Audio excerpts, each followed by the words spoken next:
Last 24 hours లో ఇండియాలో ఏం జరిగిందో తెలుసా?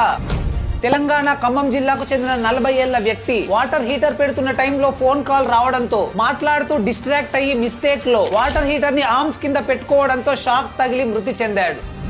ఛత్తీస్గఢ్ రాష్ట్రంలో 25 ఏళ్ల మహిళను ఆమె భర్త వాళ్ళ లవర్ కలిసి చంపి ఫారెస్ట్ లో పాతిపెట్టారు. ఈ క్రైమ్ ను చేసే ముందు బాడీని పాతిపెట్టి పోలీసుల నుంచి ఎలా తప్పించుకోవాలో తెలుసుకోవడానికి బాలీవుడ్ మూవీ దృశ్యం చూశారట. గుజరాత్ లోని ఒక గవర్నమెంట్ ప్రైమరీ స్కూల్ హెడ్ భావనా పటేల్ 8 ఏళ్లుగా అమెరికాలో ఉంటూ ఇక్కడి నుంచి జీతం తీసుకుంటుంది. ఫైనల్ గా ఇప్పుడు అధికారులు ఆమెకు షోకాజ్ నోటీసులు జారీ చేసి డిసిప్లినరీ యాక్షన్ తీసుకోనున్నారు. ఉత్తరప్రదేశ్ కు చెందిన ఒక వ్యక్తి కడుపు నొప్పితో హాస్పిటల్ కి వెళ్తే అతడికి డాక్టర్లు హెర్నియా ఆపరేషన్ చేశారు. కానీ ఆపరేషన్ చేసిన డాక్టర్లు షాక్ అయ్యారు. అన్డెవలప్డ్ యూట్రస్ అండ్ ఓవరీని కనుగొన్నారు. తమిళనాడుకు చెందిన ఒక స్కూల్ టీచర్ తన స్టూడెంట్స్ ఫుట్బాల్ మ్యాచ్ లో ఓడిపోవడంతో వాళ్ళని కొడుతూ తంతున్న వీడియో సోషల్ మీడియాలో వైరల్ గా మారింది.